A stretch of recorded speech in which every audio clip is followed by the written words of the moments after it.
La nuit où tout bascula, la pluie martelait les vitres de la maison des Delorme comme un avertissement. En 1848, à Lyon, les rues étaient lourdes de secrets, et dans la chambre à l'étage, Éléonore luttait contre une douleur qui semblait vouloir la fendre en deux. Son mari, Auguste, se tenait près du mur, immobile, le regard rivé sur l'ombre de la bougie. Chaque cri d'Éléonore lui arrachait un frisson, mais aucun mot ne sortait de sa bouche.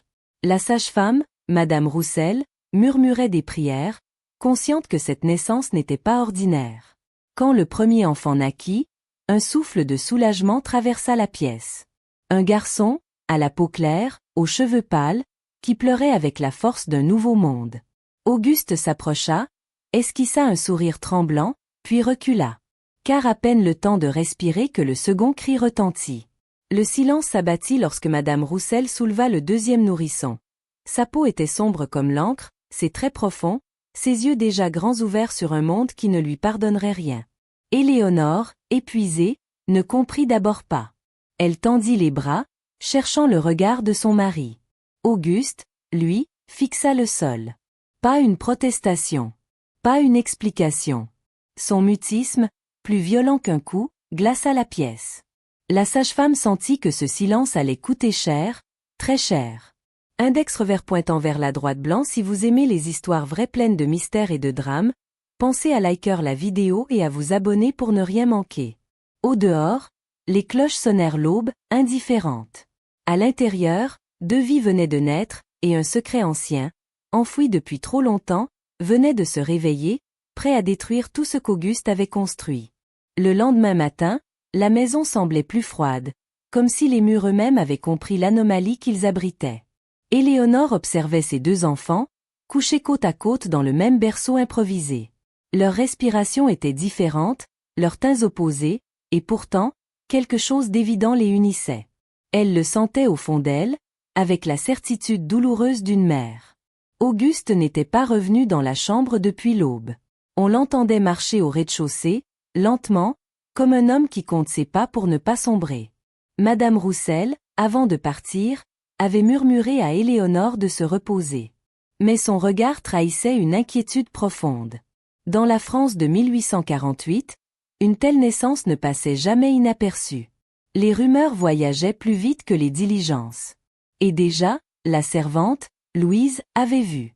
Elle n'avait rien dit, mais son silence était lourd, chargé de jugements muets. Lorsqu'Auguste entra enfin, son visage était fermé.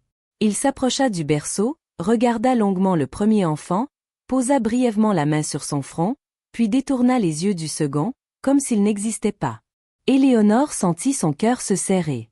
Elle voulut parler, demander, comprendre. Les mots moururent sur ses lèvres lorsqu'elle croisa ce regard fuyant, presque coupable. « Personne ne doit savoir », dit-il enfin d'une voix basse, étranglée. Cette phrase, plus que toute autre, réveilla en Éléonore un souvenir enfoui, une nuit lointaine, un secret qu'elle avait cru enterré à jamais. Elle comprit alors que ce silence n'était pas né cette nuit-là, mais qu'il venait de très loin. Éléonore tourna lentement la tête vers la fenêtre, comme pour fuir les mots d'Auguste.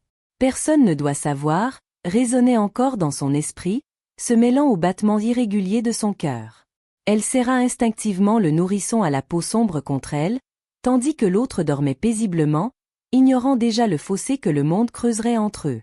Auguste, lui, s'était reculé, comme s'il craignait qu'un simple contact ne le trahisse. Dans la rue, des voix montaient. Lyon s'éveillait, agité par les rumeurs de révolution et de faim. Mais dans cette maison bourgeoise, une autre tempête se préparait. Éléonore se souvenait. 10 ans plus tôt, lors d'un séjour à Marseille, Auguste avait disparu plusieurs semaines sous prétexte d'affaires. À son retour, il avait changé. Plus silencieux. Plus dur. Elle n'avait jamais osé poser de questions. Jusqu'à maintenant. Ce jour-là, le médecin vint examiner les enfants. Son regard s'attarda trop longtemps sur le second jumeau. Il fronça les sourcils, toussa, puis nota quelque chose dans son carnet. Auguste se plaça aussitôt entre lui et le berceau, feignant l'indifférence. Le médecin repartit sans commentaire, mais Éléonore sut que le doute était semé. La nuit suivante, Auguste ne dormit pas. Il écrivit une lettre qu'il brûla aussitôt, puis contempla longtemps les flammes. Ce qu'il craignait par-dessus tout n'était pas le scandale, mais la vérité qui, tôt ou tard, finirait par demander son dû. Les jours suivants s'étirèrent dans une tension muette. Éléonore vivait enfermée dans la chambre, coupée du monde, tandis qu'Auguste multipliait les allées et venues, comme s'il cherchait une issue invisible. Il évitait soigneusement le regard du second enfant, mais ses gestes trahissaient une peur ancienne, presque superstitieuse. Chaque fois que les cloches sonnaient, il sursautait, persuadé que quelqu'un venait réclamer des comptes. Louise finit par parler. À demi-mot, en servant la soupe, elle glissa qu'au marché, on racontait déjà qu'un enfant, étrange, était né chez les Delorme. Éléonore sentit la panique lui mordre la poitrine. Elle comprit que le secret ne survivrait pas longtemps à la curiosité des voisins. Ce soir-là, elle affronta Auguste. Elle évoqua Marseille, son absence prolongée, les regards fuyants à son retour. Il ne nia rien. Il se contenta de pâlir, puis de murmurer qu'il avait « payé cher » pour une faute qu'il croyait oubliée. Éléonore insista. Les mots finirent par tomber, lourds, brisés. À Marseille, Auguste avait aimé une femme venue des colonies, libre et fière. Une liaison brève, qu'il avait abandonnée sans se retourner. Il avait cru effacer cette trace en rentrant à Lyon et en épousant Éléonore. Mais le passé, silencieux, venait de franchir leur porte. Dans le berceau, le jumeau à la peau sombre ouvrit les yeux et fixa Auguste. Ce regard, calme et profond, sembla le transpercer. Auguste détourna la tête, conscient que ce silence-là ne pourrait plus jamais le protéger. Éléonore resta longtemps sans parler. Les aveux d'Auguste avaient laissé en elle un goût amer, mêlé de trahison et de pitié. Elle regarda ses deux fils, si semblables par leurs traits et pourtant déjà séparés par une vérité que l'un d'eux porterait comme une condamnation. Elle comprit alors que le véritable danger ne venait pas des voisins, ni même des rumeurs, mais de l'homme qui partageait son toit. Auguste proposa une solution qu'il croyait raisonnable. Envoyer l'enfant à la peau sombre chez une nourrice éloignée, à la campagne. Pour sa sécurité, disait-il. Mais ces mots sonnaient creux. Éléonore sentit une colère froide monter en elle. Comment pouvait-on protéger un enfant en l'effaçant? Elle refusa. Ce refus, ferme et calme, marqua une rupture invisible entre eux. La nuit suivante, un coup discret frappa à la porte. Une femme se tenait là, enveloppée d'un manteau usé, le visage marqué par le voyage. Elle demanda Auguste par son nom. Lorsqu'il la reconnut, ses jambes faillirent céder. C'était elle. La femme de Marseille. Elle ne cria pas, ne pleura pas. Elle posa simplement une question, « Lequel est mon fils ?» Éléonore comprit alors que le passé ne se contentait plus de murmurer. Il était venu réclamer justice, et cette rencontre allait bouleverser bien plus qu'un mariage. La présence de cette femme transforma l'air de la maison. Elle s'appelait Aïcha. Sa voix était douce, mais chaque syllabe semblait porter des années de silence et d'exil. Auguste n'osa pas la faire entrer immédiatement. Il regarda Éléonore, comme s'il cherchait une autorisation qu'il n'avait plus le droit de demander. Éléonore, pâle mais digne, s'effaça et ouvrit la porte plus grand. Aïcha entra sans hésiter. Son regard se posa aussitôt sur le berceau. Elle ne demanda rien de plus. Elle sut. Ses yeux s'emplirent de larmes lorsqu'elle s'approcha du jumeau à la peau sombre. Elle ne le toucha pas tout de suite, comme par crainte de briser quelque chose de sacré. « Il est vivant », murmura-t-elle, presque surprise. Auguste détourna le regard, incapable de soutenir cette scène. La vérité éclata dans un échange bref et cruel. Aïcha expliqua qu'elle avait quitté Marseille après avoir été rejetée, humiliée, chassée. Elle avait appris sa grossesse trop tard. Puis, des mois plus tard, une rumeur lui était parvenue. Une femme à Lyon avait donné naissance à des jumeaux. Elle avait marché, mendié, survécu pour vérifier. Éléonore sentit son monde vaciller. Elle n'était plus seulement une épouse trompée, mais une femme placée devant un choix impossible. Aïcha leva alors les yeux vers elle. « Je ne veux pas le reprendre, » dit-elle. « Je veux qu'il vive. » Au même instant, des voix retentirent dans la rue. Des pas s'arrêtèrent devant la maison. Quelqu'un frappait, plus fort cette fois. Les coups contre la porte résonnèrent comme un jugement. Auguste blêmit. Aïcha recula instinctivement, serrant son manteau contre elle. Éléonore, malgré la peur qui lui serrait la gorge, sentit une étrange lucidité l'envahir. Elle savait que ce moment déciderait du destin de tous. Auguste ouvrit. 2 hommes se tenaient là, un voisin et un agent municipal. Leurs regards étaient déjà chargés de soupçons. Ils parlèrent d'une naissance, contraire à l'ordre naturel, de rumeurs qui troublaient le quartier. Auguste tenta de plaisanter, de nier, mais sa voix tremblait. Éléonore apparut alors, tenant les 2 enfants contre elle. Le silence se fit. L'agent observa longuement les jumeaux. Son regard s'arrêta sur celui à la peau sombre, puis revint à Auguste. « Cet enfant est-il le vôtre ?» demanda-t-il. Auguste resta muet. Ce silence, encore une fois, pesa plus lourd qu'un aveu. Éléonore sentit une colère sourde l'envahir. Elle comprit que ce mutisme était une condamnation, non seulement pour l'enfant, mais pour elle aussi. Aïcha s'avança d'un pas. Elle ne cria pas. Elle déclara simplement qu'elle était la mère. Cette affirmation, inattendue, provoqua des murmures. L'agent hésita. Dans cette France agitée de 1848, les lois changeaient, mais les préjugés restaient solides. Alors que la tension atteignait son sommet, le plus clair des jumeaux se mit à pleurer.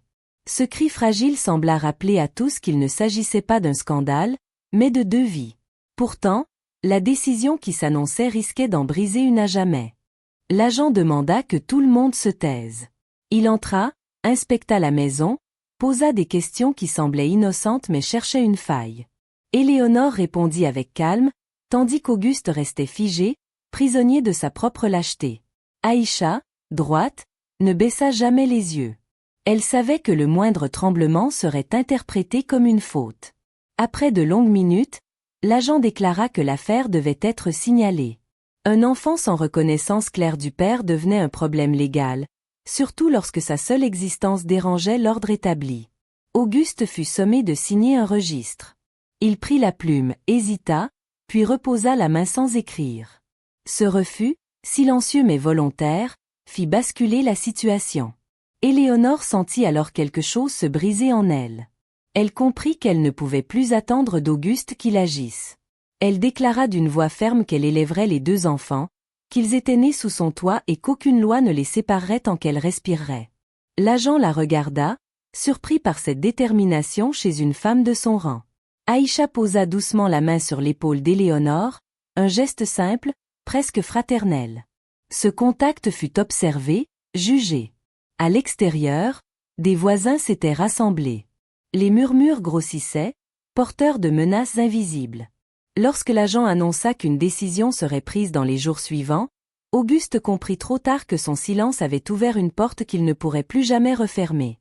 Et dans cette attente dangereuse, chacun savait que le moindre faux pas pouvait coûter un enfant. Les jours d'attente furent les plus cruels. Chaque matin, Éléonore se réveillait avec la crainte d'entendre à nouveau frapper à la porte.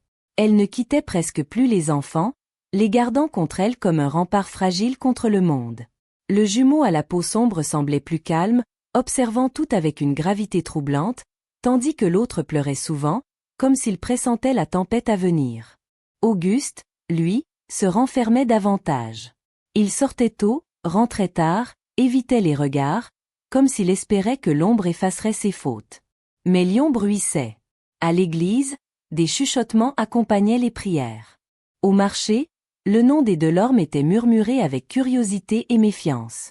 Éléonore comprit que la maison n'était plus un refuge.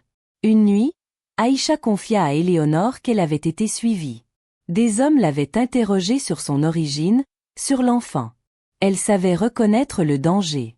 « Ils ne te pardonneront pas ton courage », murmura-t-elle. Ces mots glacèrent Éléonore. Elle réalisa que son choix mettait tout le monde en péril. Le lendemain, une lettre officielle arriva, scellée de rouge. Éléonore la garda longtemps entre ses mains sans l'ouvrir. Auguste refusa de la toucher. Lorsqu'elle brisa enfin le sceau, son souffle se coupa. On exigeait leur présence devant une commission locale, chargée de décider du sort de l'enfant, contesté. Éléonore leva les yeux vers le berceau. Elle savait que cette convocation n'était pas une simple formalité. C'était un combat, et elle ignorait encore jusqu'où le silence d'Auguste pourrait les entraîner. Le jour de la convocation arriva sous un ciel bas, étouffant. Éléonore s'habilla lentement, les mains tremblantes, comme si chaque bouton fermé était un adieu possible. Elle enveloppa les jumeaux dans la même couverture, refusant déjà qu'on les distingue. Auguste les accompagna sans un mot, le visage fermé, plus pâle que jamais. Aïcha marcha à leur côté, droite, digne, consciente que sa simple présence était une provocation. La salle de la commission était froide, impersonnelle. Des hommes assis derrière une table observaient la famille comme on juge une affaire, non des êtres humains. Les questions commencèrent, précises, presque cruelles. On interrogea Éléonore sur sa fidélité, sur son honneur. On questionna Aïcha sur ses origines, son passé, son droit même à se tenir là. Auguste, lui, fut invité à parler. Le silence s'abattit. Long, lourd. Les regards se tournèrent vers lui. Ses mains tremblaient. Un mot de sa part aurait tout changé. Une reconnaissance, un refus, n'importe quoi. Mais rien ne vint. Ce mutisme, répété, systématique, sembla agacer la commission autant qu'il la rassurait. Alors l'un des hommes déclara que, faute de reconnaissance paternelle claire, l'enfant à la peau sombre pourrait être confié à l'assistance publique. Éléonore sentit le sol se dérober sous ses pieds. Elle voulut crier, se lever, se battre. Aïcha ferma les yeux, comme si elle s'y était préparée depuis toujours. À cet instant précis, la porte de la salle s'ouvrit brusquement. Un homme entra, essoufflé, tenant un document jauni. Il prononça le nom d'Auguste, et ce qu'il apportait risquait de renverser tout ce que chacun croyait établi. L'homme s'avança jusqu'à la table, posa le document devant les commissaires et reprit son souffle. Il expliqua qu'il venait des archives du port de Marseille, qu'un nom avait été signalé lors d'un recensement ancien, réapparu par hasard au milieu de registres oubliés. Auguste leva brusquement la tête. Son visage se vida de toute couleur. Éléonore sentit, sans comprendre encore, que ce papier contenait la vérité qu'il avait tenté d'enterrer. Le plus âgé des commissaires ajusta ses lunettes et lut à voix basse. On y mentionnait un enfant né d'une femme originaire des colonies, reconnu provisoirement par un homme de passage, puis rayé du registre après un versement discret. Les dates correspondaient. Trop parfaitement. Un murmure parcourut la salle. Aïcha ouvrit les yeux, les mains crispées, consciente que ce passé, consigné à l'encre, venait de refaire surface. Auguste tenta de parler. Aucun son ne sortit. Sa gorge semblait paralysée. Les commissaires échangèrent des regards lourds de sens. Éléonore comprit alors que ce silence n'était plus seulement une faiblesse morale, mais une faute écrite, prouvée, irréfutable. L'un des hommes demanda que le document soit vérifié, authentifié, comparé aux signatures d'Auguste. La séance fut suspendue. On ordonna à tous d'attendre dans une pièce attenante. Là, le temps sembla se figer. Les jumeaux dormaient, inconscients du verdict suspendu au-dessus d'eux. Aïcha se rapprocha d'Éléonore et murmura qu'elle n'avait jamais cherché vengeance, seulement la vérité. Éléonore serra la couverture autour des enfants, sentant confusément que ce qui allait être décidé dépasserait la simple question d'une reconnaissance, et que le retour des commissaires changerait à jamais leur vie. Lorsque les commissaires revinrent, leur visage avait changé. La décision était prise, lourde, irrévocable. Le document de Marseille avait été authentifié. Le silence d'Auguste n'était plus une absence de parole, mais une preuve. Il s'effondra sur sa chaise, vaincu non par la loi, mais par sa lâcheté répétée. Cette fois, son mutisme ne protégeait plus personne. Éléonore se leva. Sa voix tremblait, mais ses mots étaient clairs. Elle déclara qu'elle renonçait à son mariage, à son nom, à son confort, s'il le fallait, mais qu'elle ne renoncerait jamais à aucun de ses enfants. Elle rappela que deux vies étaient nées du même souffle, du même ventre, et que nul homme, nul registre, nul préjugé ne pourrait les séparer sans détruire une mère. Aïcha s'avança à son tour. Elle ne demanda rien pour elle-même. Elle demanda seulement que l'enfant vive sans honte, sans être caché, sans être effacé comme elle l'avait été. Un long silence suivit. Puis, contre toute attente, la commission trancha. Les jumeaux resteraient ensemble, sous la protection d'Éléonore. Le nom d'Auguste fut rayé du dossier. Des années plus tard, on raconterait que ces deux frères grandirent côte à côte, défiant les regards et les murmures. Quant à Auguste, son silence le condamna à une solitude éternelle. En 1848, une femme avait osé parler quand un homme s'était tu, et ce jour-là, ce ne fut pas la couleur de la peau qui écrivit l'histoire, mais le courage de l'amour.